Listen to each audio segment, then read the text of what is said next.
very much, Chair, and good morning, everyone. I just was wanting to go back to something that I think a number of the panellists said earlier, which is that the intelligence that you're getting from the European Union, and I assume by that you mean both the EU institutions and some of the member state governments that you're in touch with, is that they would welcome a request from the British government to, in essence, have a continuation of the status quo for those who are currently in the position of needing free movement across the European Union. And that you said, I think Ms. Golding, you said that that is not a red line for the EU.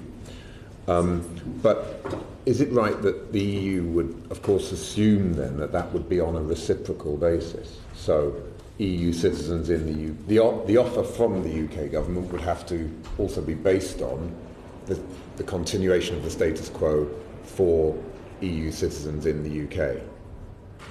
Our understanding, I mean, the message we're getting is, I wouldn't go so far perhaps as using the word welcome, but the message we're getting is that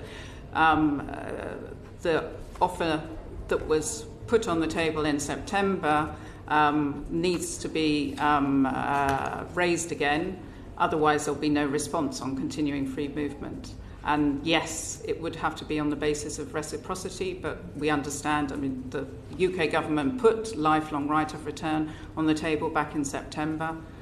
We don't believe that from talking to people here in the UK that the UK government has a red line about that, obviously, because the offer was put on the table in September.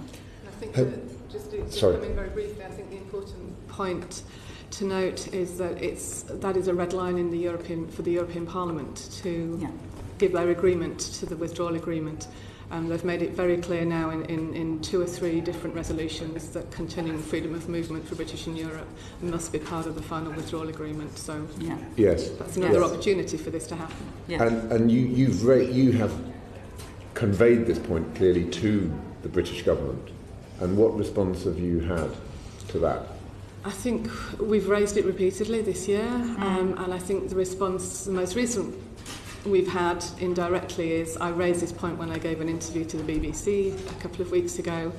They went and asked for a response from DexEU, and DexEU effectively said that they see this as being something for the future relationship, and of course they have not yet put their proposal for the future relationship on the table.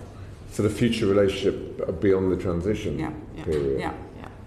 Okay, so that's the official position of the British government now, that this is not going to be on the table within the withdrawal agreement? As reported by the BBC via an email that they obtained from DexEU. Okay, that's interesting. One other question I had, which was on the extent to which a new arrangement for the future relationship and for those who are coming into the category of the post-Brexit people that are moving around, so it's obviously a slightly different situation. What's your understanding of the extent to which a consistent EU-wide deal could be done for British citizens who are moving around the EU on that basis? Because, of course, my understanding is that this legislation is based on directives. And directives, generally speaking, the EU sets a framework in a directive, but that directive is then transposed according to the idiosyncrasies of each member state's legislation. But would you be looking here for something which was actually more along the lines of a regulation, which is actually where it's one clear and consistent approach right through the EU? I'm just recalling on your legal expertise a bit here in terms of to what extent do you think it would be possible to have one clear carbon copy across all of the member states, or do you think there will have to be some differences according to each of the member states? I think, yes, it's possible to have one clear carbon copy, and that would have to be in the withdrawal agreement. And there would, similarly to the points that our colleagues from the 3 million were raising about the detail that's necessary in the withdrawal agreement to make clear what will happen in terms of the registration system here in the UK, a similar amount of detail would be necessary in the withdrawal agreement, which will be a treaty. It will have the force of international law and will also have direct effect. So we would then, therefore, even if it were implemented by secondary legislation in the countries of residence, we would still be able to go back to the withdrawal agreement and bring, for example, if there were a problem with implementation at national level, we would be able to go before the European Court and rely on our rights directly under the withdrawal agreement. So bottom line is it's vital that all of this goes into the withdrawal agreement, yes, not into the political declaration. Exactly. Yeah. Yes. That's very clear. Yes. Thank you. Yeah. Yes. Can I just add something that I think one of the important things we haven't mentioned is citizenship and nationality. Because a lot of people say to us, well, why don't you just get citizenship? Why don't you just get nationality? And within Britain, if you have permanent residence, indefinite leave to stay, it's a relatively straightforward thing to get nationality. Now, in the EU27, there are various countries that don't have dual nationality. Yeah. I'm in one of them. Spain doesn't have dual nationality. We've spoken to this about with the Spanish ex-Spanish Foreign Minister Dastis. And Spaniards here can have dual nationality, but Britons in Spain cannot. And every government, every state has its own regulation. I mean, in Spain there is no dual nationality, though you can actually keep two passports, which is a highly irregular situation. You can get away with it, but we're trying to, and there's a campaign that we're starting to try and get dual nationality. There are a whole load of bilateral issues. And nationality and voting, local voting rights are also bilateral. They're not in the EU negotiations because each country has their own rules.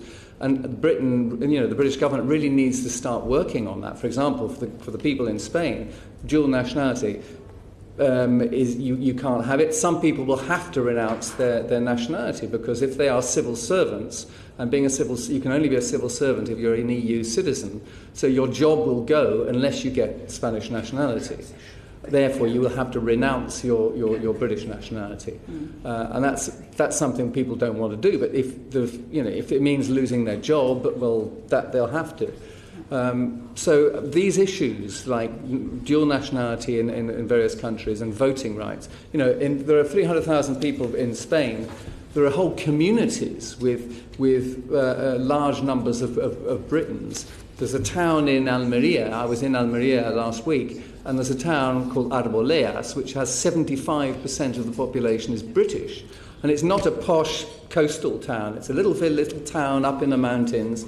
And not only will we all be disenfranchised, we won't be able to vote anywhere. So we will be serfs, basically. We will have no political rights whatsoever. We'll have to pay tax, we'll have all the obligations with no possibility to vote anywhere. And in Arboledas, this town, the whole community will be disenfranchised. So 75% of the population, the only people who will be able to vote are the remaining 25%. And this is an issue that the British government really needs to start talking to EU countries about. Thank you very much. Well,